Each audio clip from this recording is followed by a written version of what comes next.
ಗುರುಭ್ಯೋ ನಮಃ. ವಿಘ್ನೇಶ್ವರ ವಾಗ್ದೇವಿ ಪರಮಾತ್ಮನ ಪಾದಕ್ಕೆ ನಮಸ್ಕಾರವನ್ನ ಮಾಡ್ತಾ, ಗುರು ಹಿರಿಯರನ್ನ ಆರಾಧ್ಯ ದೇವರನ್ನ ಮನಸ್ಸಲ್ಲಿ ಸ್ಮರಣೆಯನ್ನ ಮಾಡ್ತಾ, ಇವತ್ತಿನ ವಿಶೇಷವಾದಂತಹ ಮಂಗಳಕರವಾದಂತಹ ಮಂಗಳ ತರಗತಿಗೆ ಎಲ್ಲರಿಗೂ ಸ್ವಾಗತ, ಸುಸ್ವಾಗತ. ಋಣ ಇದ್ದಷ್ಟವರಿಗೆ ಮಾತ್ರವೇ ಪರಂಧಾಮನ ಆ ಪರಂಧಾಮ ಅಂತಕ್ಕಂಥ ಮಾತಿನ ಮೇರೆಗೆ ಯಾರಿಗೆಲ್ಲ ಪರಂಧಾಮನ ಕೃಪೆ ಒಳಗಾಗಬೇಕು ಅಂತ ಇದೆ ಅವರೆಲ್ಲ ಇವತ್ತಿನ ತರಗತಿಯಲ್ಲಿ ಇದ್ದೀರಾ. ಪರಮಾತ್ಮನ ಬಗ್ಗೆ ಕೇಳಿಸ್ಕೊಂತೀರಾ, ಮಂಗಳವನ್ನ ಪಾಡಿ ಮಂಗಳಕ್ಕೆ ಒಳಗಾಗ್ತೀರಾ ಅಂತ ಹೇಳ್ತಾ ತರಗತಿಯನ್ನ ಪ್ರಾರಂಭ ಮಾಡ್ಲಿಕ್ಕೂ ಮೊದಲು ಭಕ್ತಿ ಭಾವನೆ ಇರ್ಲಿ, ಸಂತೃಪ್ತಿ ಭಾವನೆ ಇರ್ಲಿ, ಪರಮಾತ್ಮ ನಮಗೆ ಸದ್ಬುದ್ಧಿ ಕೊಡ್ಲಿ ಅಂತಕ್ಕಂಥ ಒಂದು ಮನಸ್ಥಿತಿ ಇರ್ಲಿ ನಿಮ್ಮಲ್ಲಿ. ಏನೇ ಕಷ್ಟ ಇದ್ರೂ ಕೂಡ ಎಲ್ಲವೂ ಅವನಿಗೆ ತಿಳಿದಿದೆ, ಅವನು ಸರಿ ಮಾಡ್ತಾನೆ ಅಂತಕ್ಕಂಥ ಒಂದು ನಂಬಿಕೆ ಮೇರೆಗೆ ನಾವು ತರಗತಿಯನ್ನ ಪ್ರಾರಂಭವನ್ನ ಮಾಡೋಣ. ಉದ್ಧವನಿಗೆ ಕೃಷ್ಣ ಹಿಂದಿನ ತರಗತಿಯಲ್ಲಿ ಉಪದೇಶಿಸಿದ ಎಲ್ಲ ವಿಚಾರವನ್ನ ನಾವು ತಿಳ್ಕೊಂಡ್ವಿ. ಈಗ ಕೃಷ್ಣ ಪರಂಧಾಮಕ್ಕೆ ಹಿಂದಿರುಗಿದ ಒಂದು ವಿಶೇಷವಾಗಿರ್ತಕ್ಕಂಥ ಕೊನೆಯ ಅಂಶ. ಯಾದವರೆಲ್ಲ ಕೃಷ್ಣನ ಸೂಚನೆಯಂತೆ ದ್ವಾರಕೆಯಲ್ಲಿ ಉತ್ಪಾತಗಳಾಗ್ತಾ ಇರ್ತಕ್ಕಂಥ ಕಾರಣವಾಗಿ ಪ್ರಭಾಸ ಕ್ಷೇತ್ರಕ್ಕೆ ಹೊರಟಿದ್ದಾರೆ. ಪ್ರಭಾಸಕ್ಕೆ ಎಲ್ಲರೂ ಬಂದರು. ಸ್ನಾನ, ಧ್ಯಾನ, ದಾನ, ಮೌನ, ಧರ್ಮ ಎಲ್ಲವನ್ನ ಆಚರಿಸಿದ್ದಾರೆ. ಆದರೆ ಗಾಂಧಾರಿಯ ಶಾಪ ಇಲ್ಲಿ ಕ್ರಿಯಾಶೀಲವಾಗ್ತಾ ಇದೆ. ಗಾಂಧಾರಿ ಕೃಷ್ಣನಿಗೆ ನಿನ್ನ ಕುಲ ನಾಶವಾಗಲಿ ಎಂದು ನೀಡಿದ್ದ ಶಾಪ ಈಗ ನಿಜವಾಗುವ ಸಮಯ ಹತ್ತಿರಕ್ಕೆ ಬಂದೇ ಬಿಟ್ಟಿದೆ. ಯಾದವರು ಪೂಜೆ ಭೋಜನ ನಂತರ ಮದ್ಯಪಾನ ಮಾಡ್ತಾ ಇದ್ದಾರೆ. ಮದ್ಯಪಾನದಿಂದ ಮತ್ತೆ ಇರ್ತಾ ಇದೆ. ಉನ್ಮತ್ತರಾದ್ರು. ಸಣ್ಣಗೆ ತಮಾಷೆಗೆ ಪ್ರಾರಂಭವಾದ ಜಗಳ ಭೀಕರ ಕದನವಾಗಿ ಮಾರ್ಪಡ್ತಾ ಇದೆ. ದೊಡ್ಡ ಬೆತ್ತಗಳಿಂದ ವಿಚಿತ್ರ ಆಯುಧಗಳಿಂದ ಬಡಿದಾಡ್ಕೊಳ್ತಾ ಇದ್ದಾರೆ. ಸಾಂಬ ಹಡೆದಿದ್ದ ಕಬ್ಬಿಣದ ಒನಕೆಯ ಪುಡಿಯಿಂದ ಬೆಳೆದಿದ್ದ ಜೊಂಡು ಹುಲ್ಲುಗಳನ್ನೇ ಆಯುಧವನ್ನಾಗಿ ಮಾಡಿಕೊಂಡು ಹೊಡೆದಾಡ್ತಾ ಇದ್ದಾರೆ. ಕಡೆಗೆ ಯಾದವರೆಲ್ಲರೂ ಈ ಕಲಹದಲ್ಲಿ ಮೃತರಾಗಿಯೇ ಹೋದರು. ಕೃಷ್ಣ ಭೂಭಾರ ಪರಿಹಾರ ಎಂದಷ್ಟೇ ಬಲರಾಮನಿಗೆ ಹೇಳಿದ. ಸ್ವಲ್ಪ ದೂರ ಹೋದ ಮೇಲೆ ಬಲರಾಮ ಸಮುದ್ರ ತೀರಕ್ಕೆ ಒಬ್ಬನೇ ಹೊರಟು ನಿಂತಿದ್ದಾನೆ. ಯೋಗ ಮಾರ್ಗದಿಂದ ತನ್ನ ದೇಹವನ್ನ ಭೂಮಿಯ ಮೇಲೆ ಬಿಟ್ಟು ತನ್ನ ಮೂಲ ರೂಪವನ್ನ ಬಲರಾಮ ಸೇರಿಕೊಂಡ. ಸಮುದ್ರದಲ್ಲಿ ಮುಳುಗಿ ಎದ್ದೊಡನೆಯೇ ಆದಿಶೇಷನ ರೂಪವನ್ನ ತಾಳಿ ಅವನು ಪರಂಧಾಮಕ್ಕೆ ಹೊರಟು ಹೋದ. ಕೃಷ್ಣ ಇನ್ನೊಂದು ದಾರಿಯಲ್ಲಿ ರಥವನ್ನ ಕೊಂಡೊಯ್ದು ಅಲ್ಲಿ ರಥದಿಂದ ಇಳಿದ. ತನ್ನ ಸಾರಥಿಯಾದಂತಹ ದಾರುಕನಿಗೆ ಹೇಳ್ತಾ ಇದ್ದಾನೆ, ದಾರುಕ, ಇಲ್ಲಿ ನಡೆದ ಎಲ್ಲ ಘಟನೆಗಳನ್ನ, ನನ್ನ ಅವತಾರ ಸಮಾಪ್ತಿಯಾಗುತ್ತಿರುವುದನ್ನ ವಸುದೇವಾದಿಗಳಿಗೆ ತಿಳಿಸು. ನಾನು ಪರಂಧಾಮಕ್ಕೆ ಹಿಂದಿರುಗಿದ 7ನೆಯ ದಿನ ಸಮುದ್ರ ದ್ವಾರಕೆಯನ್ನ ಮುಳುಗಿಸುತ್ತದೆ. ಆದ್ದರಿಂದ ಯಾರೂ ದ್ವಾರಕೆಯಲ್ಲಿ ನಿಲ್ಲದೆ ಅರ್ಜುನನೊಂದಿಗೆ ಇಂದ್ರಪ್ರಸ್ಥಕ್ಕೆ ಹೋಗಲು ತಿಳಿಸು ಎಂದು ಹೇಳಿ ದಾರುಕನನ್ನ ಬೀಳ್ಕೊಟ್ಟು ಕಳುಹಿಸಿದ ಕೃಷ್ಣ. ಈಗ ಒಬ್ಬನೇ ಕೃಷ್ಣ ಅಶ್ವತ್ಥ ವೃಕ್ಷದ ಬುಡದಲ್ಲಿ ತನ್ನ ಎಡತೊಡೆಯ ಮೇಲೆ ಬಲಗಾಲನ್ನ ಇಟ್ಟು ಕುಳಿತಿದ್ದಾನೆ. ಅವನ ಕೋಮಲ ಪಾದಗಳನ್ನ ಆಡಿಸುತ್ತಿದ್ದಾನೆ. ದೂರದಲ್ಲಿ ಬೇಟೆಯಾಡುತ್ತಿದ್ದ ಜರ ಎಂಬ ಹೆಸರಿನ ವ್ಯಾಧ ಕೃಷ್ಣನ ಕಾಲ ಬೆರಳನ್ನ ದೂರದಿಂದ ಕಂಡು ಅದೊಂದು ಜಿಂಕೆಯ ಕಿವಿಯಂತೆ ಭಾಸವಾಗ್ತಾ ಇದೆ. ಅದು ಜಿಂಕೆಯ ಕಿವಿ, ಜಿಂಕೆ ಅಲ್ಲಿ ಏನನ್ನೋ ತಿನ್ನುತ್ತಿರಬಹುದು ಎಂದು ಭಾವಿಸಿದ. ಅದರೆಡೆಗೆ ಗುರಿಯಿಟ್ಟು ಬಾಣವನ್ನ ಪ್ರಯೋಗಿಸಿದ. ಅದು ನೇರವಾಗಿ ಬಂದು ಕೃಷ್ಣನ ಪಾದಕ್ಕೆ ತಾಗಿತು. ಕೃಷ್ಣ ಆಗ ಹಾ. ಕೃಷ್ಣನ ಧ್ವನಿಯನ್ನ ಕೇಳಿ ಸಮೀಪಕ್ಕೆ ಓಡಿ ಬಂದ. ಓಡಿ ಬಂದು ನೋಡ್ತಾ ಇದ್ದಾನೆ. ಅಲ್ಲಿ ಕೃಷ್ಣ ಪರಮಾತ್ಮನ ಕಾಲಿಗೆ ಬಾಣ ಹೊಕ್ಕಿದೆ, ಬೆದರಿದ. ಕೆನ್ನೆ ಬಡಿದುಕೊಂಡು, ಸ್ವಾಮಿ, ಮಹಾ ಅಪರಾಧ ಆಗಿ ಹೋಯಿತು, ನಾನು ಪಾಪಿಷ್ಠ, ನೀನು ಪರಮಾತ್ಮ, ನಿನ್ನನ್ನು ನಾನು ಈ ದುಸ್ಥಿತಿಗೆ ತಂದನೆ ಎಂದು ಕಣ್ಣೀರನ್ನು ಇಡುತ್ತಿದ್ದರೆ ಕೃಷ್ಣ ಹೇಳ್ತಾ ಇದ್ದಾನೆ, ಭಯಪಡಬೇಡ, ನೀನು ಭಯಪಡಬೇಡ, ಇದು ನನ್ನ ಸಂಕಲ್ಪದಂತೆ ನಡೆದಿರುವ ಘಟನೆ, ನೀನು ಅಪರಾಧಿಯಲ್ಲ, ನೀನು ನಿಮಿತ್ತ ಮಾತ್ರ ಅಷ್ಟೇ, ನೀನು ಸದ್ಗತಿಯನ್ನ ಹೊಂದುವೆ ಎಂದು ಹೇಳಿ ಅನುಗ್ರಹಿಸಿ ಆ ಜರ ಎಂಬ ಬೇಡನನ್ನ ಕಳುಹಿತ. ಕೃಷ್ಣ ತಾನು ಪರಂಧಾಮಕ್ಕೆ ಹೋಗುವಾಗ ತನ್ನ ದೇಹದಂತಿರುವ ಒಂದು ಪ್ರಾಕೃತ ದೇಹವನ್ನ ಇಲ್ಲೇ ಬಿಟ್ಟು ಹೋಗ್ತಾ ಇದ್ದಾನೆ. ಕೃಷ್ಣನ ಸಾರಥಿಯಾದ ದಾರುಕನಿಗೆ ಈ ವಿಷಯವನ್ನ ಕೃಷ್ಣ ಮೊದಲೇ ತಿಳಿಸಿದ್ದಾನೆ. ದಾರುಕ ಈ ವಿಚಾರವನ್ನ ಅರ್ಜುನನಿಗೆ ತಿಳಿಸಿದ. ಅರ್ಜುನ ಕೃಷ್ಣನನ್ನ ಬಂದು ನೋಡಿ ಗೋಳಾಡಿ ಕೃಷ್ಣನ ದೇಹವನ್ನ ದಹನ ಮಾಡಿದ. ಹಾಗೆಯೇ ಅಲ್ಲಿ ಮೃತರಾಗಿದ್ದ ಎಲ್ಲರ ದೇಹಗಳನ್ನು ದಹನ ಮಾಡಿದ. ನಂತರ ದಾರುಕ ವಿಷ್ಣು ಲೋಕವನ್ನ ಕುರಿತು ಪ್ರಯಾಣವನ್ನ ಮಾಡಿದ. ರುಕ್ಮಿಣಿ ಜನರಿಗೆ ಮೋಹ ಕಾರಣದಿಂದಾಗಿ ಅಗ್ನಿ ಪ್ರವೇಶವನ್ನ ಮಾಡಿ ತನ್ನ ದೇಹ ಬಿಟ್ಟು ಮೂಲ ಸ್ವರೂಪಕ್ಕೆ ಹೊರಟು ಹೋದಳು. ಸತ್ಯಭಾಮೆ ತಪೋನಿಷ್ಠಳಾಗಿ ತಪಸ್ಸಿಗೆ ಕುಳಿತು ಅದೃಶ್ಯಳಾದಳು. ನೀಲ, ಭದ್ರ, ಜಾಂಬವತಿಯರು ಅಗ್ನಿಯಲ್ಲಿ ದೇಹವನ್ನ ಬಿಟ್ಟರು. ಮಿತ್ರಾವಿಂದ, ಕಾಳಿಂದಿ, ಲಕ್ಷಣ ಅಂತಕ್ಕಂಥ ಹೆಂಡತಿಯರು ತಪಸ್ಸಿಗೆ ಕುಳಿತು ಯೋಗ ಮಾರ್ಗದ ಮೂಲಕ ತಮ್ಮ ದೇಹವನ್ನ ತ್ಯಜಿಸಿದರು. ಅರ್ಜುನನಿಂದ ಕೃಷ್ಣ ಪರಂಧಾಮಕ್ಕೆ ಹಿಂದಿರುಗಿದ ವಿಷಯವನ್ನ ತಿಳಿದ ವಸುದೇವ ಯೋಗ ಮಾರ್ಗದಿಂದ ದೇಹವನ್ನ ಬಿಟ್ರೆ ಅವನ ಪತ್ನಿಯರು ಅಗ್ನಿ ಪ್ರವೇಶವನ್ನ ಮಾಡಿ ದೇಹವನ್ನ ಬಿಟ್ಟರು. ಕೃಷ್ಣ ಪರಂಧಾಮಕ್ಕೆ ಹೋದ 7ನೆಯ ದಿನ ಅರ್ಜುನ ಕೃಷ್ಣನ ಇತರ ಹೆಂಡತಿಯರನ್ನ, ಯಾದವ ವೀರರ ಸ್ತ್ರೀಯರನ್ನ, ಮಕ್ಕಳನ್ನ ದ್ವಾರಕೆಯಿಂದ ಹಸ್ತಿನಾಪುರಕ್ಕೆ ಕರೆದುಕೊಂಡು ಹೊರಟ. ಅವರು ಹೋಗುತ್ತಿದ್ದಂತೆಯೇ ಸಮುದ್ರ ಶ್ರೀಕೃಷ್ಣನ ಮನೆಯೊಂದನ್ನು ಮಾತ್ರ ಉಳಿಸಿ ಉಳಿದ ಸಮಸ್ತ ದ್ವಾರಕೆಯನ್ನ ಮುಳುಗಿಸಿ ಬಿಟ್ಟಿತು. ಅರ್ಜುನ ಕೃಷ್ಣನ ಉಳಿದ ಪತ್ನಿಯರನ್ನ ಕರೆದುಕೊಂಡು ಬರುತ್ತಿರುವಾಗ ದಾರಿಯಲ್ಲಿ ದುಷ್ಟರು ಅಡ್ಡಗಟ್ಟಿ ಯುದ್ಧ ಮಾಡ್ತಾ ಇದ್ದಾರೆ. ಆದರೆ ಅರ್ಜುನನಿಗೆ ಗಾಂಧೀವವನ್ನ ಹಿಡಿಯಲು ಆಗಲಿಲ್ಲ. ಆ ಸ್ತ್ರೀಯರೆಲ್ಲ ಅಪಹೃತರಾದರು. ಮುಂದೆ ಅವರು ದಾಲ್ಭ್ಯ ಮುನಿಗಳಿಂದ ಪಾಲ್ಗುಣ ಶುದ್ಧ ಏಕಾದಶಿ ವ್ರತವನ್ನ ಮಾಡಿ ಅಶರೀರವಾಣಿಯ ಸೂಚನೆಯಂತೆ ಸರಸ್ವತಿ ನದಿಯಲ್ಲಿ ಸ್ನಾನ ಮಾಡಿ ದೇಹವನ್ನ ಬಿಟ್ಟು ಸ್ವರ್ಗಕ್ಕೆ ಹೊರಟು ಹೋದರು. ಶುಕ ಮಹಾಮುನಿಗಳು ಪರೀಕ್ಷಿತ ರಾಜನಿಗೆ ಈ ರೀತಿಯಾಗಿ ಭಾಗವತವನ್ನ ಉಪದೇಶಿಸ್ತಾ ಇದ್ರೆ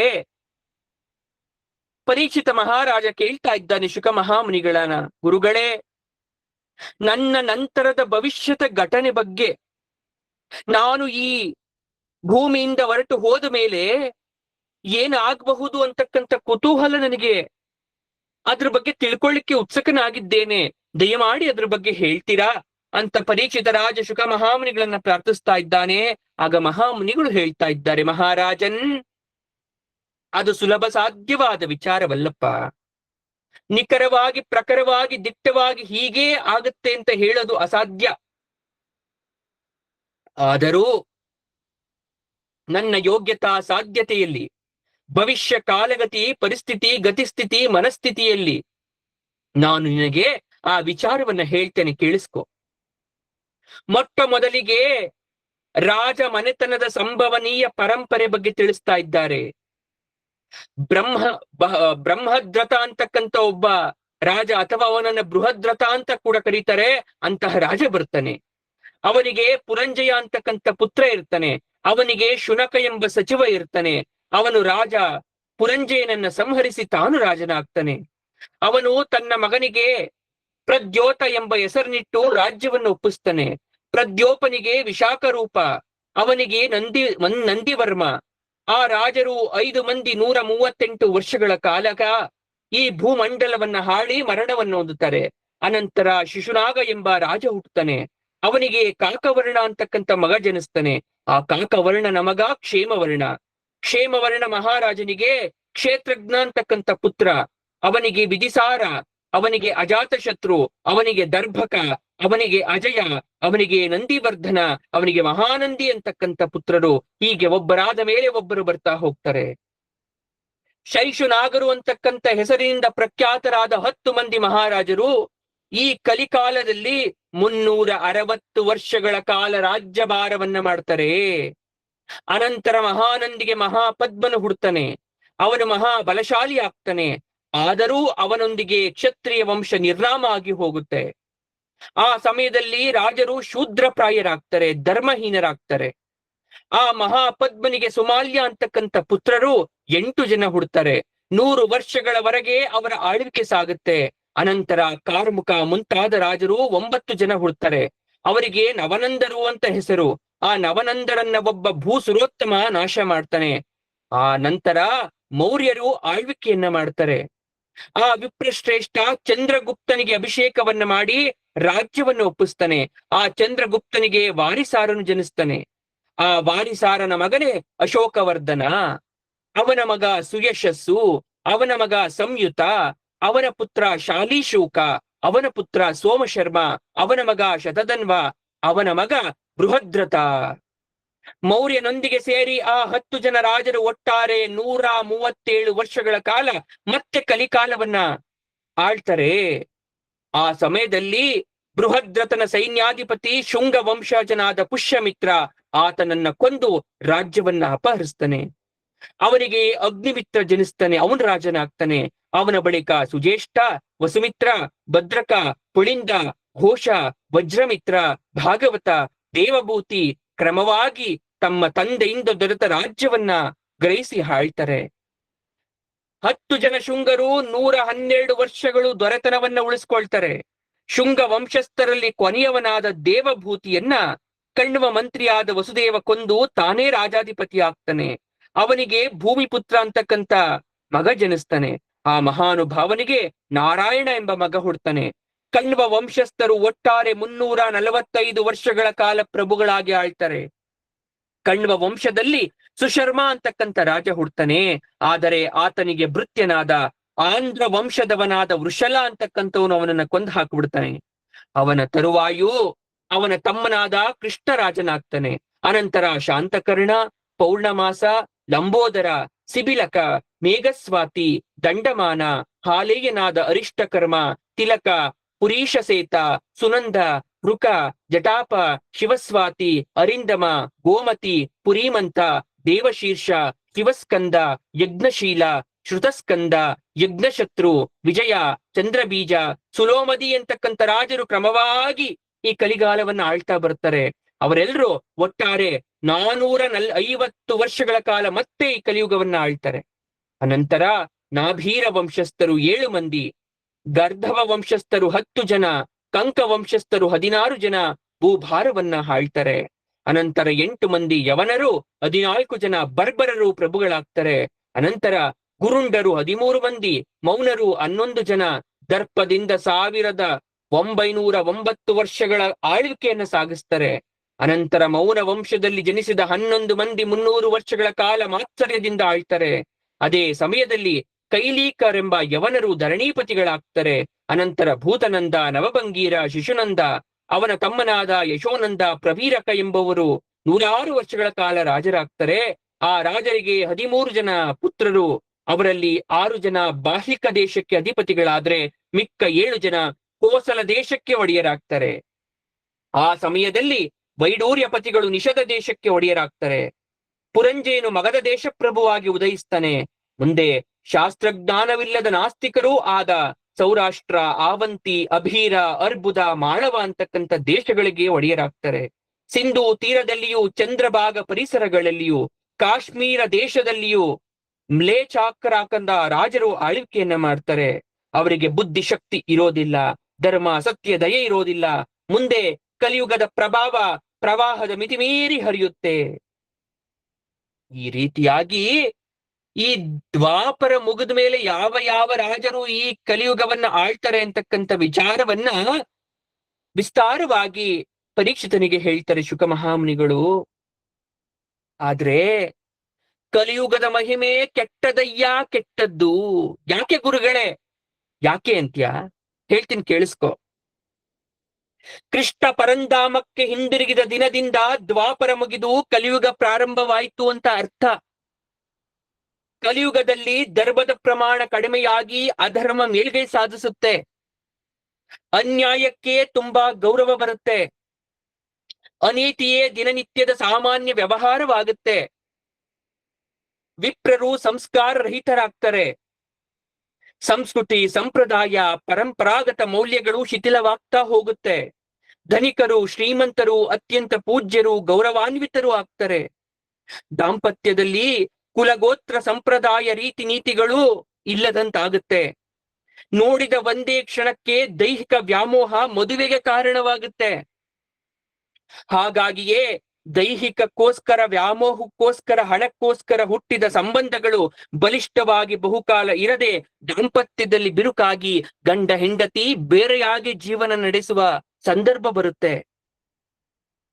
ವ್ಯವಹಾರ ದೃಷ್ಟಿಯಿಂದ ಮದುವೆಗಳು, ಕಾರ್ಯಗಳು, ಸಂಬಂಧಗಳು ಹುಟ್ಕೊಳ್ಳುತ್ತೆ. ತಂದೆ ಮಕ್ಕಳು, ಸೋದರ ಸೋದರಿಯರು, ಕಡೆಗೆ ಗಂಡ ಹೆಂಡತಿಯರ ಮಧ್ಯೆ ವ್ಯವಹಾರ ಚತುರತೆ, ವ್ಯಾವಹಾರಿಕ ದೃಷ್ಟಿಕೋನವೇ ಪ್ರಾಧಾನ್ಯತೆ ಪಡೆಯುತ್ತೆ. ದೇಶ ಆಳುವವರಿಂದ ಪ್ರಜೆಗಳ ಸಂಪತ್ತು, ಭೂಮಿ, ಧನ ಬಲವಂತವಾಗಿ ಕಸಿಯುವ ನೀತಿ ನಿಯಮ ಜಾರಿಯಾಗುತ್ತೆ. ಬ್ರಾಹ್ಮಣರು ಅನುಷ್ಠಾನವನ್ನ ಬಿಟ್ಟು ಧನ ಸಂಪಾದನೆಗೆ ತೊಡಗ್ತಾರೆ. ನಾಸ್ತಿಕರು ಹೆಚ್ಚಾಗ್ತಾರೆ.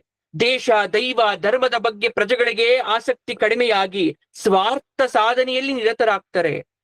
ಆಳುವ ನಾಯಕರಿಗೆ ಧೀಮಂತಿಗೆ, ಧೀಶಕ್ತಿ, ವಿವೇಕ, ಸಮಚಿತ್ತತೆ, ಪ್ರಜಾ ವಾತ್ಸಲ್ಯ ಕಡಿಮೆ ಆಗುತ್ತೆ. ಒಂದು ಕಾಲಕ್ಕೆ ಅವು ಇರುವುದೇ ಇಲ್ಲ. ಸತ್ಯನಾಶವಾಗುತ್ತೆ. ಸುಳ್ಳು ವಿಜೃಂಭಿಸುತ್ತೆ. ಸ್ತ್ರೀಯರನ್ನ ನೋಡುವುದರಲ್ಲಿ ಕಾಮದೃಷ್ಟಿ ಮುಖ್ಯವಾಗುತ್ತೆ. ಕಾಮಕ್ರೋಧ ವಿಜೃಂಭಿಸುತ್ತೆ. ಸಾಧಕರ ಬಗ್ಗೆ, ಸಜ್ಜನರ ಬಗ್ಗೆ ಅಸಹನೆ, ಅಸೂಯೆ ಹೆಚ್ಚುತ್ತೆ. ಸ್ತ್ರೀಯರನ್ನ, ಬಾಲಕರನ್ನ, ಗೋವುಗಳನ್ನ, ಬ್ರಾಹ್ಮಣರನ್ನ ವಿಪರೀತವಾಗಿ ಶೋಷಣೆ ಮಾಡಲಾಗುತ್ತೆ. ಪರಧನದಲ್ಲಿ, ಪರಸ್ತ್ರೀಯರಲ್ಲಿ ವಿಶೇಷವಾದ ಆಸಕ್ತಿ ಮೂಡುತ್ತೆ. ಪ್ರಜೆಗಳೆಲ್ಲರೂ ರಜೋಗುಣ, ತಮೋಗುಣಗಳಲ್ಲಿ ಮುಳುಗು ಹೋಗ್ತಾರೆ. ಜನರು ಅಲ್ಪಶಕ್ತರು, ಅಲ್ಪಮತಿಗಳು, ಅಲ್ಪಾಯುಷ್ಯಗಳಾಗ್ತಾರೆ. ದೇವರ ಪಾದದ ರುಚಿ, ತೀರ್ಥದ ರುಚಿ, ಪ್ರಸಾದದ ರುಚಿ, ನಾಮಸ್ಮರಣೆಯ ರುಚಿ ರಾಜಸ ಆಹಾರದಿಂದ ಮರೆತೇ ಹೋಗುತ್ತೆ.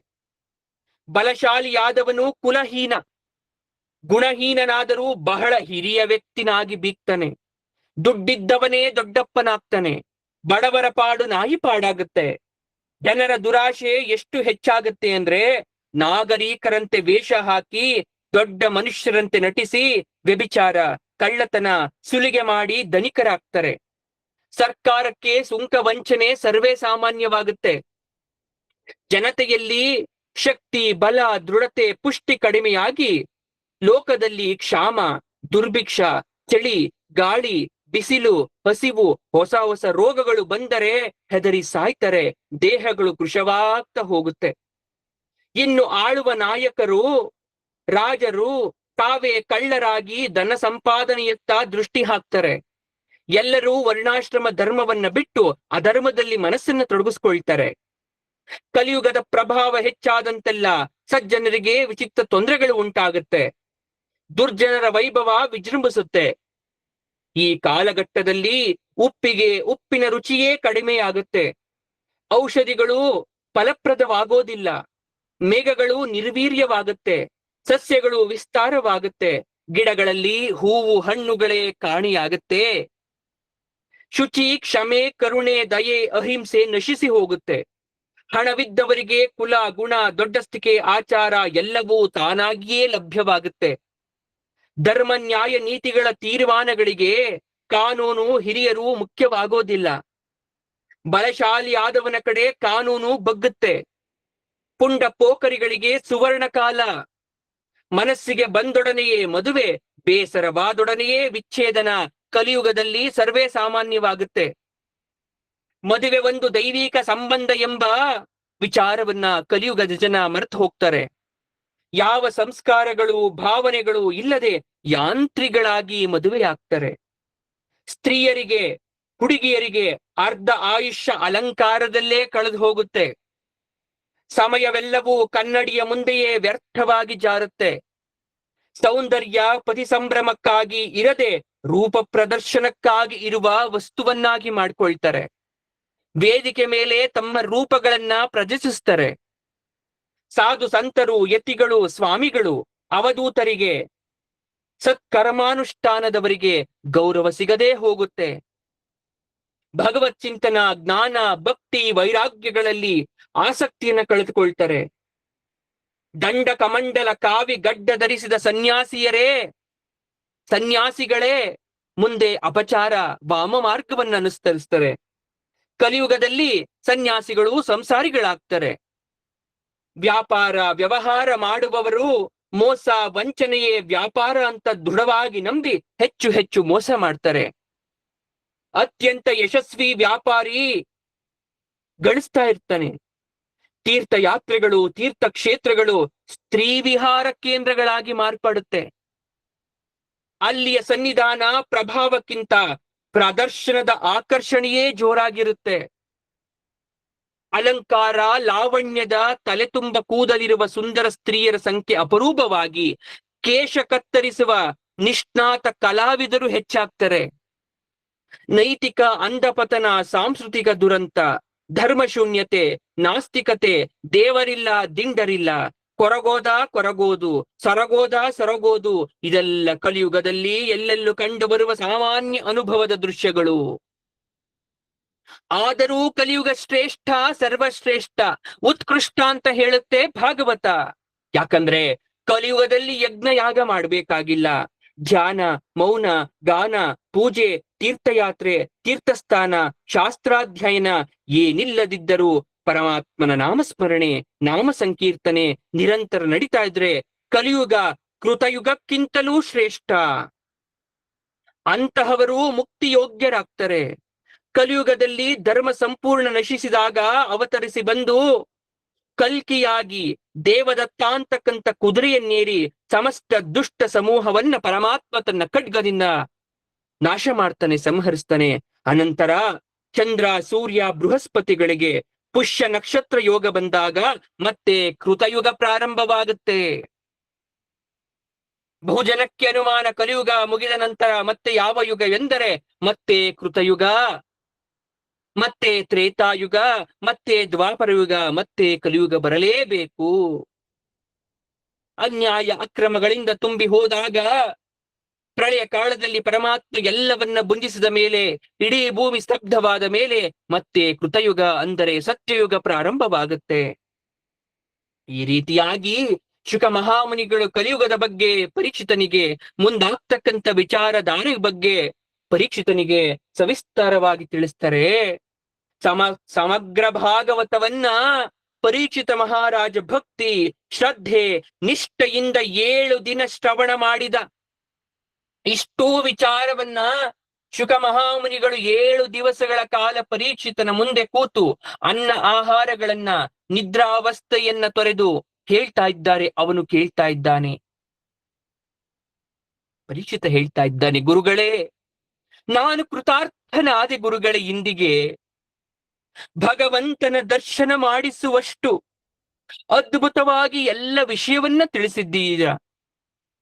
ಪರಮಾತ್ಮ ಒಳಗೆ ಹೊರಗೆ ಉಸಿರಿಗೆ ತುಂಬಿಕೊಂಡಿರುವಾಗ ಈ ಋಷಿ ಶಾಪದ ಫಲವಾಗಿ ಈಗ ಬರುವ ತಕ್ಷಕನಿಗೆ ನಾನು ಭಯಪಡುವ ಅಗತ್ಯವೇ ಇಲ್ಲ. ತಮ್ಮ ಪರಮಾನುಗ್ರಹವಾದ ಮೇಲೆ ಎಲ್ಲ ಅಂಜಿಕೆ, ದಾಹ, ಹಸಿವು ಸಂಪೂರ್ಣ ಮರೆತು ಹೋಗಿದೆ ನನಗೆ. ತಾವು ಅನುಮತಿ ನೀಡಿದರೆ ಕಣ್ಣನ್ನ ಮುಚ್ಚಿ ಧ್ಯಾನಪರನಾಗಿ ನನ್ನೊಳಗೇ ಪರಮಾತ್ಮನನ್ನ ನೋಡ್ತಾ ಜಗತ್ತನ್ನ ಮರೆತು ಬಿಡ್ತೇನೆ. ಅನುಗ್ರಹಿಸಿ, ಅನುಮತಿ ನೀಡಿ ಗುರುವೇ ಎಂದು ಶುಕ ಮಹಾಮುನಿಗಳ ಪಾದಕ್ಕೆ ದೀರ್ಘದಂಡ ನಮಸ್ಕಾರವನ್ನ ಮಾಡ್ತಾ ಇದ್ದಾನೆ. ಶುಕ ಮಹಾಮುನಿಗಳ ಪಾದಕ್ಕೆ ಪರೀಕ್ಷಿತ ಮಹಾರಾಜ. ಶುಕ ಮಹಾಮುನಿಗಳು ಹೇಳ್ತಾ ಇದ್ದಾರೆ, ಪರೀಕ್ಷಿತ, ನಿನ್ನನ್ನು ಕಚ್ಚುವ ಶಕ್ತಿ ತಕ್ಷಕನಿಗೆ ಇಲ್ಲ. ವಿಷ್ಣು ಧ್ಯಾನದಲ್ಲಿ ಮುಳುಗುವ ನಿನಗೆ ಯಾವ ವ್ಯಾಮೋಹವೂ ಈಗ ಉಳಿದಿಲ್ಲ. ಎಲ್ಲವನ್ನ ತ್ಯಜಿಸಿ ಶೋಕರಹಿತನಾಗಿ ಪ್ರತಿಕ್ಷಣ ಹರಿಧ್ಯಾನವನ್ನ ಮಾಡ್ತಾ ಇರು. ಶುಭವಾಗಲಿ ಅಂತ ಅನುಗ್ರಹಿಸಿ ತಮ್ಮೊಡನಿರುವ ಮುನಿಗಳೊಡನೆ ಸ್ವಚ್ಛಂತ ಸಂಚಾರಿಯಾಗಿ ಶುಕ ಮಹಾಮುನಿಗಳು ಹೊರಟು ಹೋಗ್ತಾ ಇದ್ದಾರೆ ಭಾಗವತವನ್ನ ಸಂಪೂರ್ಣ ಮಾಡಿ. 7ನೆಯ ದಿನ ಸೂರ್ಯ ಮುಳುಗುವ ಸಮಯ, ಸಂಜೆಯ ಸಮಯ, ಸಂಧ್ಯಾಕಾಲ. ಆಗ ತಾನೇ ಶುಕ ಮುನಿಗಳು ಹೊರಟಿದ್ದಾರೆ.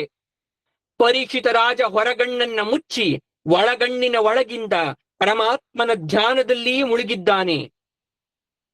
ಶಮೀಕ ಋಷಿಗಳ ಮಗ ಶೃಂಗಿಯ ಶಾಪ ಕ್ರಿಯಾಶೀಲವಾಗ್ತಾ ಇದೆ.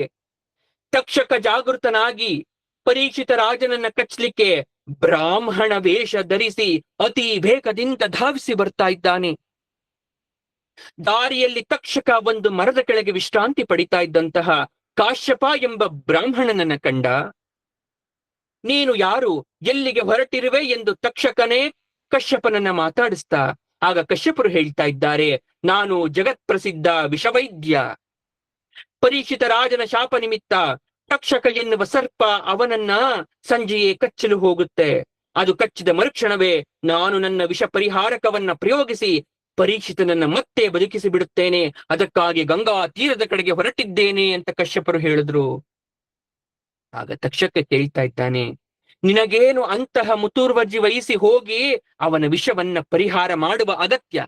ನಿನಗೂ ಅವನಿಗೂ ಸಂಬಂಧವೇನು? ಕಾಶ್ಯಪ ಬ್ರಾಹ್ಮಣರು ಹೇಳ್ತಾ ಇದ್ದಾರೆ, ಅವನು ಮಹಾರಾಜ, ಅವನನ್ನ ಬದುಕಿಸಿದರೆ ಹೇರಳವಾದ ಧನ ಸಂಪತ್ತನ್ನ ಕೊಡ್ತಾನೆ. ಅದಕ್ಕೆ ತಕ್ಷಕ ಹೇಳ್ತಾನೆ, ನಿನಗೆ ತಕ್ಷಕನ ವಿಷವನ್ನೇ ಪರಿಹಾರ ಮಾಡುವ ಶಕ್ತಿ ಇದೆಯಾ? ಕಾಶ್ಯಪರು ಹೇಳಿದ್ರು, ನಾನು ಈಗಲೇ ಪರೀಕ್ಷೆಗೆ ಸಿದ್ಧ. ತಕ್ಷಕ ಹೇಳಿದ, ಹಾಗಿದ್ದರೆ ಈ ಬೃಹತ್ ವೃಕ್ಷವನ್ನ ನಾನು ಕಚ್ಚುತ್ತೇನೆ, ಏನಾಗುತ್ತದೆ ಅದು ನೀನೇ ನೋಡುತ್ತಿರು ಎಂದು ತಕ್ಷಕ ಅದೇ ಕ್ಷಣದಲ್ಲಿ ಆ ಮರವನ್ನ ಕಚ್ಚಿ ಅದರಲ್ಲಿ ವಿಷ ಪ್ರಯೋಗವನ್ನ ಮಾಡಿದ. ಕ್ಷಣ ಮಾತ್ರದಲ್ಲೇ ಆ ಬೃಹತ್ ವೃಕ್ಷ ತಕ್ಷಕನ ವಿಷಯ ಮಾರಿಗೆ ಸಿಲುಕಿ ಸುಟ್ಟು ಭಸ್ಮವಾಗೋಯ್ತು. ಈಗ ಕಾಶ್ಯಪ ಬ್ರಾಹ್ಮಣ ಕಣ್ಣನ್ನ ಮುಚ್ಚಿ ತನ್ನ ಮಂತ್ರವನ್ನ ಪ್ರಯೋಗ ಮಾಡಿದ. ಕ್ಷಣ ಮಾತ್ರದಲ್ಲೇ ಇಡೀ ವೃಕ್ಷ ಮುಂಚಿನಂತೆಯೇ ಎದ್ದು ನಿಂತು ನಳನಳಿಸ್ತಾ ಇದೆ. ಆಗ ತಕ್ಷಕ ಹೇಳಿದ, ವಿಷ ಪರಿಹಾರ ಮಂತ್ರದಿಂದ ಮರವನ್ನ ಚೇತನಗೊಳಿಸಿದ್ದು ದೊಡ್ಡ ವಿಷಯವಲ್ಲ. ಪರೀಕ್ಷಿತ ರಾಜನಿಗೆ ಋಷಿಪುತ್ರನ ಶಾಪವಿದೆ, ಅವನ ಆಯಸ್ಸು ಮುಗಿದಿದೆ. ಆದ್ದರಿಂದ ಅವನನ್ನು ಯಾವ ಮಂತ್ರ ಪ್ರಯೋಗದಿಂದಲೂ ಬದುಕಿಸುವುದು ಅಸಾಧ್ಯವಾದ ಮಾತು. ಅವನು ಬದುಕಿ ಬರದಿದ್ದರೆ ನಿನಗೆ ಅಪಕೀರ್ತಿ ಶಾಶ್ವತ. ಅದಕ್ಕೆ ನಾನೊಂದು ಉಪಾಯ ಹೇಳುತ್ತೇನೆ, ಕೇಳಿಸಿಕೋ. ನೀನು ಹೋಗುತ್ತಿರುವುದು ರಾಜ ಪರೀಕ್ಷಿತನ ಬಳಿಗೆ. ಬದುಕಿದರೆ ಧನ ಸಂಪತ್ತು ಕೊಡುತ್ತಾನೆ ಎಂಬ ಕಾರಣಕ್ಕೆ ಅವನಿಂದ ಎಷ್ಟು ನಿರೀಕ್ಷೆ ಮಾಡುತ್ತಿದ್ದೀಯೋ ಅದಕ್ಕಿಂತ ಹೆಚ್ಚು ಇಲ್ಲೇ ನಾನೇ ಕೊಡುತ್ತೇನೆ, ತೆಗೆದುಕೊಂಡು ಹಿಂತಿರುಗಿ ಬಿಡು. ಬ್ರಾಹ್ಮಣ ಕಣ್ಣು ಮುಚ್ಚಿ ಧ್ಯಾನ ದೃಷ್ಟಿಯಿಂದ ನೋಡಿದ ಎದುರಿಗಿರುವ ವ್ಯಕ್ತಿ ಯಾರಿರಬಹುದೆಂದು ತಕ್ಷಕನಿಗೆ ಆಯಸ್ಸು ಮುಗಿದ ವಿಚಾರದ ಸೂಚನೆ ಹೇಗೆ ದೊರಕಿತು ಎಂದು ಕೂಡಲೇ ಅವನಿಗೆ ಅರ್ಥ ಆಯ್ತು, ಇದು ತಕ್ಷಕ ಎಂದು. ಅವನಿಗೆ ಧನ ಬೇಕಿತ್ತು, ಹಾಗಾಗಿ ತಕ್ಷಕ ಕೊಟ್ಟ ಧನ ಸಂಪತ್ತನ್ನ ಪಡೆದು ಕಾಶ್ಯಪ ಬ್ರಾಹ್ಮಣ ಹಿಂತಿರುಗಿ ಬಿಟ್ಟ. ಅಡ್ಡಿ ಆತಂಕ ನಿವಾರಣೆ ಆಯ್ತು ತಕ್ಷಕನಿಗೆ. ತಕ್ಷಕ ಬ್ರಾಹ್ಮಣ ರೂಪದಲ್ಲಿ ಬಂದು ಪರೀಕ್ಷಿತ ರಾಜನಿಗೆ ಆಶೀರ್ವಾದ ಪ್ರಸಾದ ರೂಪವಾಗಿ ಭದರಿ ಫಲವನ್ನ ನೀಡಿದ. ಅಷ್ಟರಲ್ಲಿಯೇ ತಕ್ಷಕ ಸಣ್ಣ ಕ್ರಿಮಿಯಾಗಿ ಆ ಫಲದ ಒಳಗೆ ಅಡಗಿ ಕುಳಿತಿದ್ದಾನೆ. ಜೀವಿತದ ಕಡೆ ಘಳಿಗೆಯಲ್ಲಿ ವಿಷಪ್ರಸಾದ ಸ್ವೀಕರಿಸಲು ರಾಜ ಆ ಫಲವನ್ನ ಕೈಯಲ್ಲಿ ಹಿಡಿದೊಡನಿಗೆ ಅದರೊಳಗಿಂದ ತಕ್ಷಕ ಸರ್ಪ ಬಂದು ಪರೀಕ್ಷಿತನ ದೇಹವನ್ನ ಕಚ್ಚಿಬಿಡ್ತು. ಆ ವಿಷಾಗ್ನಿಯಿಂದ ಪರೀಕ್ಷಿತನ ದೇಹ ಸುಟ್ಟು ಭಸ್ಮವಾಗೋಯ್ತು. ರಾಜ್ಯದೆಲ್ಲೆಡೆ ಆಹಾಕಾರವಾಗೋಯ್ತು. ದೇವದೊಂದುವೆ ಮೊಳಗಿತು. ಗಂಧರ್ವರು ಹಾಡಿದರು, ಅಪ್ಸರಿಯರು ನರ್ತಿಸಿದರು. ಇಡೀ ಪ್ರಪಂಚಕ್ಕೆ ಶತಶತಮಾನಗಳಿಗೆ ಭಾಗವತವನ್ನ ಮುಕ್ತವಾಗಿ ಒದಗಿಸಿಕೊಟ್ಟು ತಾನು ಶ್ರವಣವನ್ನ ಮಾಡಿ ಧನ್ಯನಾದ ಪರೀಕ್ಷಿತ ರಾಜನ ಸುಟ್ಟ ದೇಹದ ಮೇಲೆ ದೇವತೆಗಳು ಪುಷ್ಪವೃಷ್ಟಿಯನ್ನ ಮಾಡ್ತಾ ಇದ್ದಾರೆ. ತಕ್ಷಕ ಸರ್ಪ ಬಂದು ತನ್ನ ತಂದೆ ಪರೀಕ್ಷಿತ ರಾಜನನ್ನ ಕಚ್ಚಿ ಕೊಂದು ಹಾಕಿತು ಎಂಬ ವಾರ್ತೆ ಅವನ ಮಗನಾದ ಜನಮೇಜಯನಿಗೆ ತಿಳಿತಾ ಇದೆ. ಕುಪಿತನಾದ ಜನಮೇಜಯ ಸರ್ಪ ಕುಲವನ್ನೇ ನಾಶ ಮಾಡಿ ಬಿಡುತ್ತೇನೆ ಎಂಬ ಹಠದಿಂದ ಸರ್ಪ ಯಾಗವನ್ನ ಮಾಡ್ತಾ ಇದ್ದಾನೆ. ಅನೇಕ ಸರ್ಪಗಳು ತಾವಾಗಿಯೇ ಬಂದು ಹೋಮದ ಅಗ್ನಿಕುಂಡದಲ್ಲಿ ಬಿದ್ದು ನಾಶವಾಗುವಂತೆ ಮಾಡಿದ. ಎಲ್ಲ ಸರ್ಪಗಳ ಕುಲವನ್ನ ಕರೆದ, ಆದರೆ ತಕ್ಷಕ ಮಾತ್ರ ಬರ್ತಾ ಇಲ್ಲ. ಎಷ್ಟು ಮಂತ್ರ ಪ್ರಯೋಗ ಮಾಡಿದರೂ ತಕ್ಷಕ ಮಾತ್ರ ಬರ್ತಾ ಇಲ್ಲ. ಯಜ್ಞಾಗ್ನಿಯಲ್ಲಿ ಬಿದ್ದು ನರಳುತ್ತಿರುವುದನ್ನ ಅರಿತು ಇಡೀ ಸರ್ಪ ಸಂಕುಲವೇ ನಾಶವಾಗ್ತಾ ಇದೆ. ಹಾಗಾಗಿ ಭಯಭೀತಿಯಿಂದ ತಕ್ಷಕ ಇಂದ್ರನಲ್ಲಿ ಬಂದು ಶರಣಾದ. ಈಗ ಜನಮೇಜಯ ಋತ್ವಿಕರನ್ನ ಕೇಳ್ತಾ ಇದ್ದಾನೆ, ಋತ್ವಿಕರೇ, ಏಕೆ ಇನ್ನೂ ತಕ್ಷಕ ಬಂದಿಲ್ಲ? ಜನಮೇಜಯ, ಇಂದ್ರನ ಆಶ್ರಯವನ್ನ ತಕ್ಷಕ ಪಡೆದಿದ್ದಾನೆ, ಹಾಗಾಗಿ ಅವನು ಇಲ್ಲಿಗೆ ಬರುತ್ತಿಲ್ಲ. ಆಗ ರಾಜ ಹೇಳಿದ, ಹಾಗಾದ್ರೆ ಇಂದ್ರ ಸಹಿತವಾಗಿ ತಕ್ಷಕ ಬಂದು ಅಗ್ನಿಯಲ್ಲಿ ಬೀಳುವಂತೆ ಮಂತ್ರ ಪ್ರಯೋಗವನ್ನ ಮಾಡಿ ಎಂದ್ರು. ಬ್ರಾಹ್ಮಣರು ಬೆಚ್ಚಿದರು. ಆದರೆ ಜನಮೇಜಯನ ಆದೇಶದಂತೆ ಸೇಂದ್ರಾಯ ತಕ್ಷಕಾಯ ಸ್ವಾಹ. ಯಾವಾಗ ಅವರು ಸೇಂದ್ರಾಯ ತಕ್ಷಕಾಯ ಸ್ವಾಹ ಎಂದರು, ಅಷ್ಟರಲ್ಲೇ ಋಷಿ ಮಂತ್ರದ ಗೌರವದಿಂದಾಗಿ ಜನಮೇಜನಿಗೂ ಕೀರ್ತಿ ಬರಲೆಂದು ಇಂದ್ರ ತಕ್ಷಕನನ್ನ ಕರೆದುಕೊಂಡು ವಿಮಾನದಲ್ಲಿ ಬಂದಿಳಿತಾ ಇದ್ದಾನೆ. ಆಗ ಆಸ್ತಿಕ ಎಂಬ ಮಹರ್ಷಿ ಬೃಹಸ್ಪತ್ಯಾಚಾರ್ಯರೂ ಕೂಡ ಅಲ್ಲಿಗೆ ಬಂದು, ರಾಜನ್, ತಕ್ಷಕ ಈ ಹಿಂದೆ ಅಮೃತಪಾನ ಮಾಡಿರೋದ್ರಿಂದ ಅವನಿಗೆ ಯಾವ ಬೆಂಕಿಯೂ ಕೂಡ, ಯಾವ ಹೋಮದ ಪ್ರಭೆ ಕೂಡ ಅವನಿಗೆ ಆಗೋದಿಲ್ಲ. ಅವನಿಗೆ ಮರಣ ಬರ್ಲಿಕ್ಕೆ ಸಾಧ್ಯ ಇಲ್ಲ. ರಾಜನ ಮರಣಕ್ಕೆ ಶೃಂಗಿಯ ಶಾಪ ಒಂದು ನಿಮಿತ್ತ ಅಷ್ಟೇ. ಜನನ ಮರಣಗಳು ಯಾವಾಗಲೂ ಪೂರ್ವ ಕರ್ಮಾನುಸಾರವಾಗಿರುತ್ತೆ. ಅಸ್ವತಂತ್ರರಾದ ಯಾರೂ ಅದಕ್ಕೆ ಕಾರಣರಲ್ಲ. ನಿಲ್ಲಿಸು ಈ ಸರ್ಪ ಯಾಗವನ್ನ ಅಂತ ಅವನಿಗೆ ಬುದ್ಧಿವಾದವನ್ನ ಹೇಳ್ತಾ ಇದ್ದಾರೆ. ಅವರ ಮಾತಿಗೆ ಒಪ್ಪಿಕೊಂಡ ಜನಮೇಜಯ ಸರ್ಪ ಯಾಗವನ್ನ ನಿಲ್ಲಿಸ್ತ. ಆಸ್ತಿಕ ಮಹರ್ಷಿಗಳಿಗೆ, ಬೃಹಸ್ಪತ್ಯಾಚಾರ್ಯರಿಗೆ ಅರ್ಘ್ಯಪಾದ್ಯಾದಿಗಳಿಂದ ವಿಶೇಷ ಗೌರವ ಸಲ್ಲಿಸಿ ಅನುಗ್ರಹವನ್ನ ಪಡೆದ. ಇಲ್ಲಿಗೆ ಭಾಗವತದ ಒಂದು ಕೊನೆಯಾಗ್ತಾ ಇದೆ. ಹಾಗಾದ್ರೆ ಈ ಪುರಾಣಗಳ ಬಗ್ಗೆ ನಾವು ತುಂಬಾ ಕೇಳಿದೀವಿ. ಪ್ರಾರಂಭದಲ್ಲಿ ಅನಾದಿಯಾದ ಪರಬ್ರಹ್ಮನಿಂದ ಅಕಾರ ಉದ್ಭವವಾಯಿತು, ಉಕಾರಗಳು ಮಕಾರಗಳು ವರ್ಣಗಳು ಬಂತು, ಅವುಗಳ ಸಂಯುಕ್ತ ಅಭಿವ್ಯಕ್ತಿಯಾಗಿ ಓಂಕಾರ ಉತ್ಪತ್ತಿ ಆಗುತ್ತೆ. ಮೊಟ್ಟ ಮೊದಲ ಶಬ್ದ ಉತ್ಪತ್ತಿಯಾಗಿದ್ದು ಸಂಪೂರ್ಣವಾದ ಶಬ್ದ ಓಂಕಾರ ಶಬ್ದ. ಅಕಾರ ಬ್ರಹ್ಮನಿಂದ ಉಕಾರ, ವಿಷ್ಣುವಿನಿಂದ ಮಕಾರ, ಮಹೇಶ್ವರನಿಂದ ಅಕಾರ ಉಕಾರ ಮಕಾರಗಳ ಸಮ್ಮಿಶ್ರಣದಿಂದ ಓಂಕಾರ ಶಬ್ದ ಉತ್ಪತ್ತಿಯಾಯಿತು. ಅದರಿಂದ ವ್ಯಾಹೃತಿ, ಗಾಯತ್ರಿ, ಪುರುಷ ಸೂಕ್ತಗಳು ಬಂತು. ಅವುಗಳೇ ವ್ಯಾಪಕ ವೇದಗಳಾಯಿತು. ದ್ವಾಪರದ ಕಡೆಯಲ್ಲಿ ಸಾಕ್ಷಾತ್ ವಿಷ್ಣುವೇ ಜ್ಞಾನಾವತಾರ ಸ್ವೀಕರಿಸಿ ವೇದವ್ಯಾಸರಾಗಿ ಬಂದು ವೇದಗಳನ್ನ ವಿಭಾಗವನ್ನಾಗಿ ಮಾಡ್ತಾರೆ. ವ್ಯಾಸರು ಬೇರೆ ಯಾರು ಅಲ್ಲ, ಪರಮಾತ್ಮನ ಸ್ವರೂಪ. ಹಾಗಾಗಿ ಎಲ್ಲ ಪುರಾಣ ಪುಣ್ಯ ಕಥೆಗಳನ್ನ ಅವರು ಬರೆದ್ರು. ಋಗ್ವೇದ, ಯಜುರ್ವೇದ, ಸಾಮವೇದ, ಅಥರ್ವಣ ವೇದ, ಪೈಲ, ವೈಶಂಪಾಯನ, ಜೈಮಿನಿ, ಸುಮಂತು ಅಂತಕ್ಕಂಥ ಋಷಿಗಳ ಉಪದೇಶವನ್ನ ಮಾಡಿದ್ರು. ವೇದವ್ಯಾಸರು ಪುರಾಣ ಸಂಹಿತೆಗಳನ್ನ ಮಾಡಿ ರೋಮ ಹರ್ಷಣರಿಗೆ ಕೊಟ್ರೆ, ಅವರಿಂದ ತ್ರಯ್ಯಾರುಣಿ, ಕಶ್ಯಪ, ಸಾವರ್ಣಿ, ಅಕೃತವೃಣ, ವೈಶಂಪಾಯನ, ಹಾರೀತ ಅಂತಕ್ಕಂಥ 6 ಜನ ಶಿಷ್ಯರು ಇದನ್ನ ಕಲ್ತ್ಕೊಂಡ್ರು. ಪ್ರತಿಯೊಂದು ಪುರಾಣಕ್ಕೂ 10 ಲಕ್ಷಣ. ಪುರಾಣ ಎಂದರೆ ಸಾಮಾನ್ಯವಾದದ್ದಲ್ಲ, 10 ಲಕ್ಷಣಗಳಿರ್ಬೇಕು.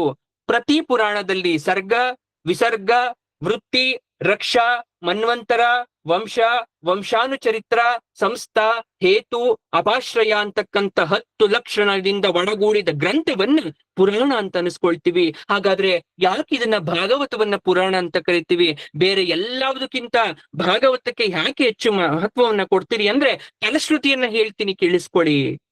ಎಲ್ಲ ಪುರಾಣಗಳಲ್ಲಿ ಶ್ರೇಷ್ಠವೆನಿಸಿರುವ ಪುರಾಣಕ್ಕೆ ರಾಜ, ಪುರಾಣದ ರತ್ನ ಎಂದೇ ಪ್ರಸಿದ್ಧವಾದ ಭಾಗವತವನ್ನ ಕೇಳುವವರು, ಓದುವವರು, ಬರೆಯುವವರು, ಮನನ ಮಾಡುವವರು ಆಯಸ್ಸು, ಆರೋಗ್ಯ, ಐಶ್ವರ್ಯಗಳನ್ನ ಹೊಂದಿ ವಿಷ್ಣು ಸಾಹಿತ್ಯವನ್ನ ಪಡಿತಾ ಇರ್ತಾರೆ.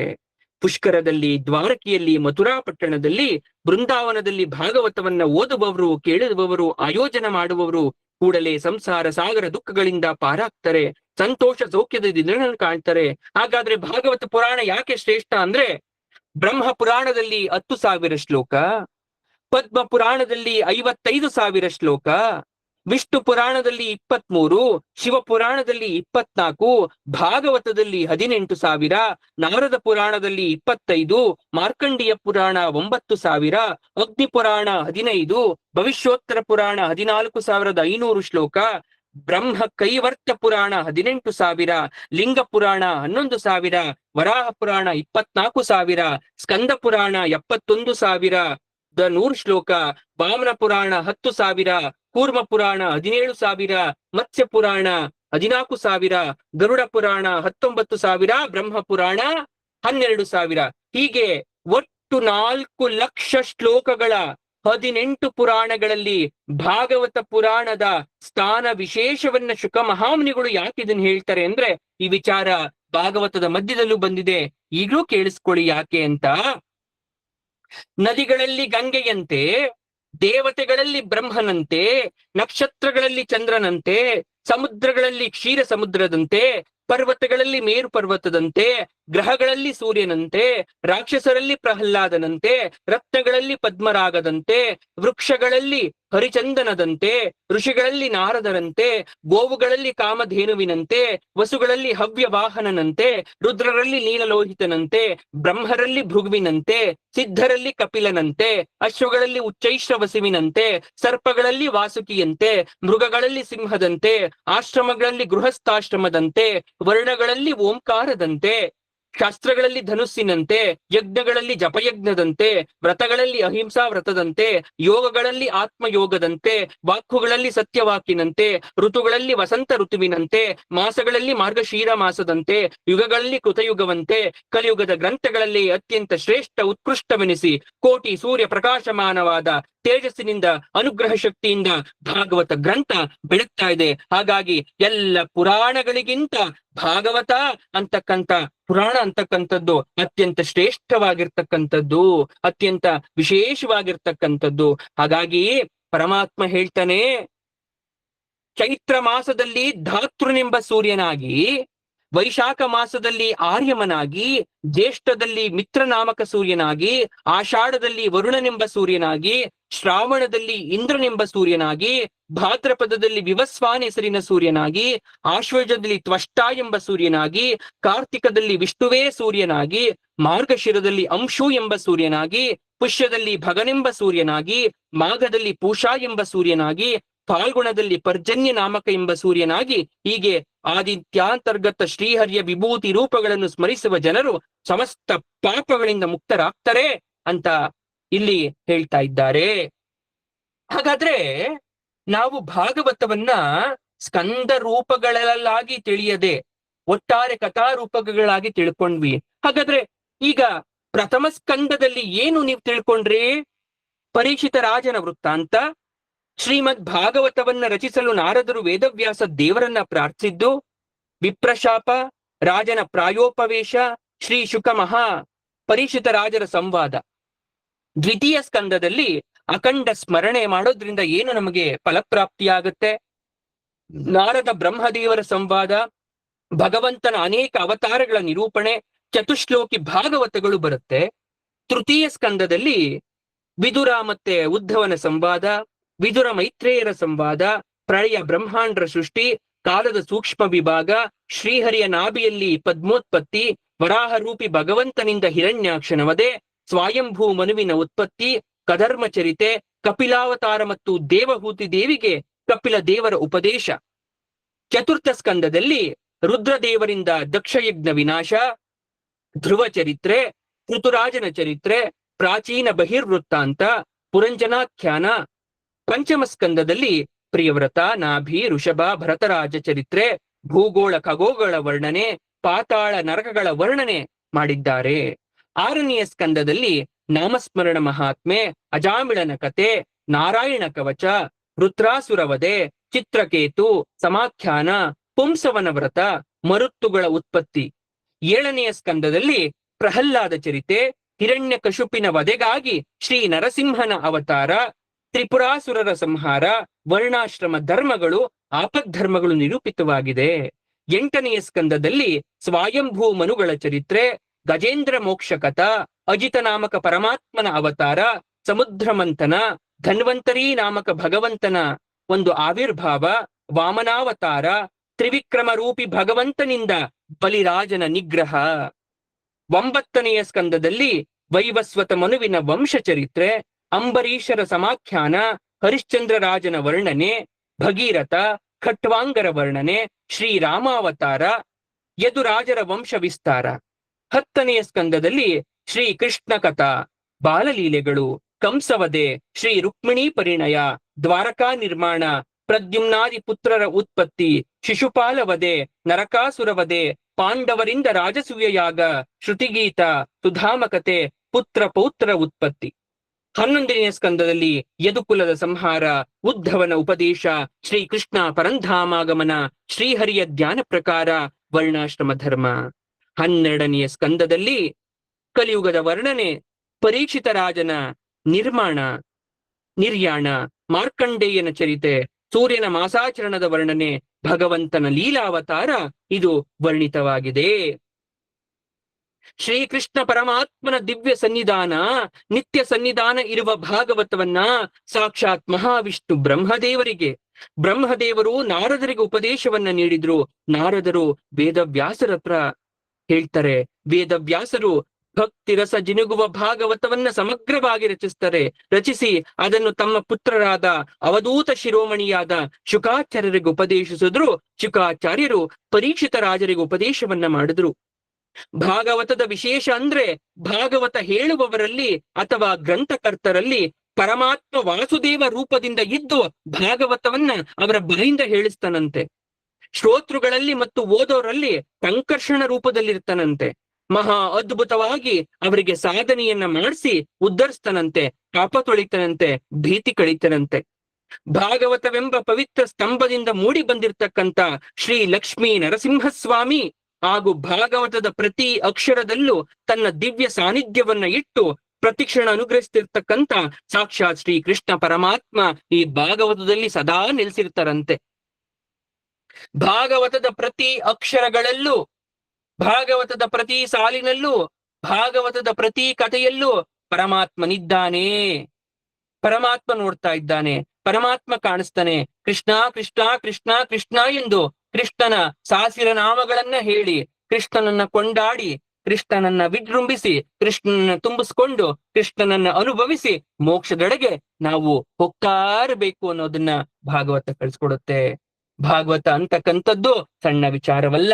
ಭಾಗವತ ಅಂತಕ್ಕಂಥದ್ದು ಅದು ಗ್ರಂಥವಲ್ಲ. ಭಾಗವತ ಅಂತಕ್ಕಂಥದ್ದು ಸುಖ ಸುಮ್ಮನೆ ನಿಮ್ಮ ಹತ್ರಕ್ಕೆ ಬಂದಿಲ್ಲ. ಭಾಗವತ ಅಂತಕ್ಕಂಥದ್ದು ನಿಮ್ಮನ್ನೇ ಹುಡುಕಿ ಬಂದಿದೆ ಅಂದ್ರೆ ಅದು ನಿಮ್ಮ ಬಳಿಗೆ ಬರ್ಲಿಕ್ಕೆ ಕಾರಣ ನೀವು ಮಾಡಿರ್ತಕ್ಕಂಥ ಅದೆಷ್ಟೋ ದಾನ ಧರ್ಮ ಕರ್ಮ ಫಲಗಳು, ಸುಕೃತ ಕರ್ಮ ಫಲಗಳೇ ಅದಕ್ಕೆ ಕಾರಣವಾಗಿದೆ ಹೊರತು ಇನ್ಯಾವುದು ಅಲ್ಲ.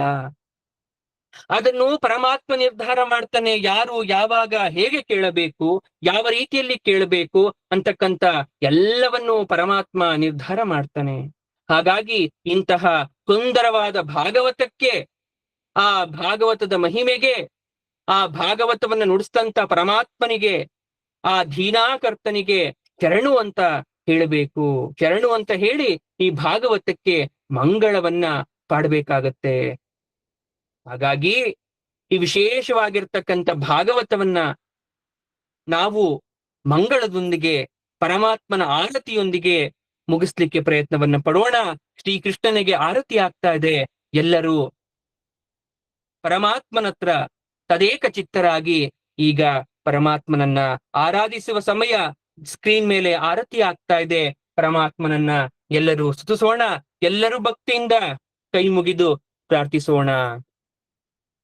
ಬೆಳಗಿದೆಯ ಮನ ಮಂದಿರದಿ, ಪರಮಾತ್ಮ ಬೆಳಗಿದೆಯ ಮನ ಮಂದಿರದಿ, ಅರಿಸಿದೆಯ ಅಂಧಕಾರ ಮನದಿ, ಬೆಳಗಿದೆಯ ಮನ ಮಂದಿರದಿ, ಪಾಲಕಡಲೊಳು ಲೀಲೆಯಿಂದಾಡುತ್ತ, ಪಾಲಕಡಲೊಳು ಲೀಲೆಯಿಂದಾಡುತ್ತ, ಲೋಲನಾಗಿ ಬಂದೆಯ ಸ್ವಾಮಿ, ಕಡುಶಿಲೆಯಾದಡಿ ಜನದಡಿಯಲಿ, ಕಡುಶಿಲೆಯಾದಡಿ ಜನನದಡಿಯಲಿ, ಭವ್ಯ ಮೂರುತಿಯೇ ಮಾಡಿದೆಯೋ ಕೃಷ್ಣ, ಬೆಳಗಿದೆಯ ಮನ ಮಂದಿರದಿ. ಧರಳ ಮೊರೆ ಕೇಳಿ ದುರುಳ ಹಿರಣ್ಯನ ಕರುಳನು ಕೊರಳಲು ಧರಿಸಿದೆಯ, ಧರಳ ಮೊರೆ ಕೇಳಿ ಧುರುಳ ಹಿರಣ್ಯನ ಕರುಳನ ಕೊರಳಲು ಧರಿಸಿದೆಯ, ಕರಿಯ ಮೊರೆ ಕೇಳಿ ಹರಿಯತಾ ಬಂದು, ಪರಮಾತ್ಮ ಕರಿಯ ಮೊರೆ ಕೇಳಿ ಹರಿಯತ ಬಂದು ಮಕರಿಯ ಸೆರೆಯನ್ನು ಬಿಡಿಸಿದೆಯ. ಕರಿಯ ಮೊರೆ ಕೇಳಿ ಹರಿಯತ ಬಂದು ಮಕರಿಯ ಸೆರೆಯನ್ನು ಬಿಡಿಸಿದೆಯ. ಹರಿಯ ಹಂತಕನ ರೂಪವೇ ನಿನ್ನ, ಹರಿಯ ಹಂತಕನ ರೂಪವೇ ನಿನ್ನ ಚರಣನು ಮನದೊಳಗೆ ಸ್ಮರಿಸುವೆ. ನಮೋ ನಾರಾಯಣ, ಓಂ ನಮೋ ನಾರಾಯಣ, ಓಂ ನಮೋ ನಾರಾಯಣ. ಪರಮಾತ್ಮ ಪ್ರಥಮ ವಂದನವಯ್ಯ ಪರಮ ಪುರುಷ, ದಶವಂದನವಯ್ಯ ದಶರಥ ರಾಮನ ಪೋಲ. ಶತವಂದನವಯ್ಯ ಶತಪತ್ರಗಳ ನೇತ್ರ ಕೃಷ್ಣ, ಕೃಷ್ಣ. ಸಹಸ್ರವಂದನವಯ್ಯ ಸರಸಿಜಾಕ್ಷ, ಲಕ್ಷವಂದನವಯ್ಯ ಲಕ್ಷ್ಮೀ ರಮಣ, ಲಕ್ಷ್ಮೀ ರಮಣ. ಕೋಟಿ ವಂದನವಯ್ಯ ಗೋಪಿಕೆಯರ ರಸ ಕೃಷ್ಣ, ಮುಕೋಟಿ ವಂದನವಯ್ಯ ಮುಕುಂದ ವರದ ಅಚ್ಯುತಾನಂದ ಗೋವಿಂದ. ನಮಸ್ತೆ ನಮಸ್ತೆ ನಮಸ್ತೆ ನಮಃ. ಕೃಷ್ಣ ಕೃಷ್ಣ ಕೃಷ್ಣ. ಆ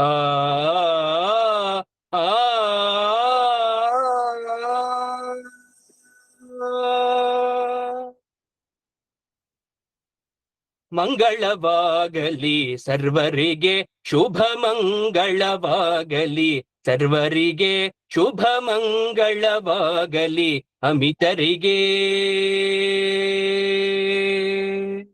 ಭಾಗವತವೆಂಬ ಪವಿತ್ರ ಕಥಾಶ್ರವಣವನ್ನ ಅತ್ಯಂತ ಶ್ರದ್ಧಾ ಭಕ್ತಿಗಳಿಂದ ಉಚಿತವಾಗಿ ಕಾಯ ವಾಚ ಮನಸ್ಕರಾಗಿ ಈ ಕಲಿಯುಗವೆಂಬ ಈ ಭೂಲೋಕದಲ್ಲಿ, ಈ ಭರತ ಭೂಮಿಯ ಜಂಬೂದ್ವೀಪದ ಕರ್ನಾಟಕ ದೇಶದಲ್ಲಿ ಮಾಡಿರುವ ಸಕಲ ಜನತೆಗೆ, ಅವರ ಕುಟುಂಬ ವರ್ಗದವರಿಗೆ ಆಯಸ್ಸು, ಆರೋಗ್ಯ, ಭಾಗ್ಯ, ಸೌಭಾಗ್ಯ, ಸಂತೋಷ, ಸಂಭ್ರಮ, ಸಡಗರ, ಸಂತೃಪ್ತಿ, ಸಮೃದ್ಧಿಯನ್ನ ನೀಡಿ ಸಾಧನೆಯನ್ನ ಮಾಡಿಸಿ ಇಹದಲ್ಲಿ ಅವರಿಗೆ ಸುಖವನ್ನ ನೀಡಿ ಪರದಲ್ಲಿ ಅವರಿಗೆ ಪರಂಧಾಮನ ವೈಭೂತಿಯಾದಂತಹ ವಿಭೂತಿ ರೂಪದ ದರ್ಶನವನ್ನ ನೀಡಿ ಅವರು ಮೋಕ್ಷದೆಡೆಗೆ ದಾರಿಯನ್ನ ನೀಡಿ ಸದಾಕಾಲ ಅವರ ಕೈಯಿಂದ ಸತ್ಕರ್ಮಗಳನ್ನ ಸದಾಚಾರ ಸದ್ವಿಶೀರ್ಣ ಗುಣಗಳರಾಗಿ ಅವರನ್ನ ಉದ್ಧರಿಸು ಪರಮಾತ್ಮ.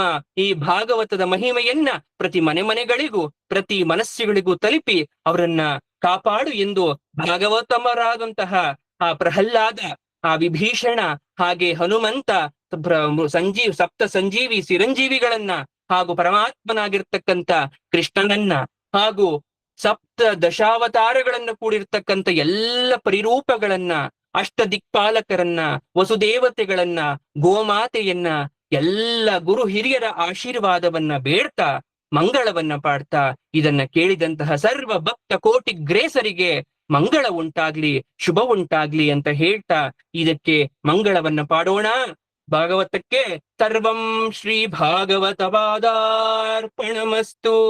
ಸರ್ವಂ ಶ್ರೀ ಕೃಷ್ಣಾರ್ಪಣಮಸ್ತು. ಓಂ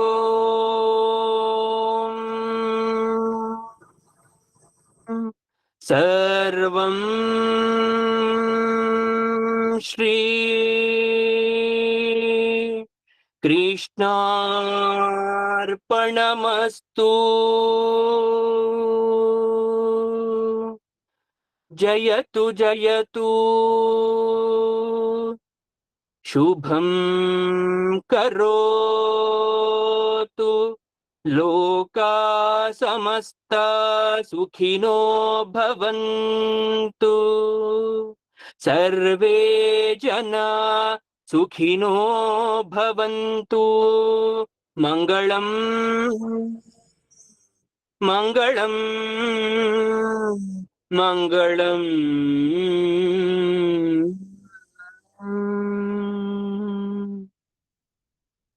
ಶುಭಮಸ್ತು ಶುಭಮಸ್ತು ಶುಭಮಸ್ತು.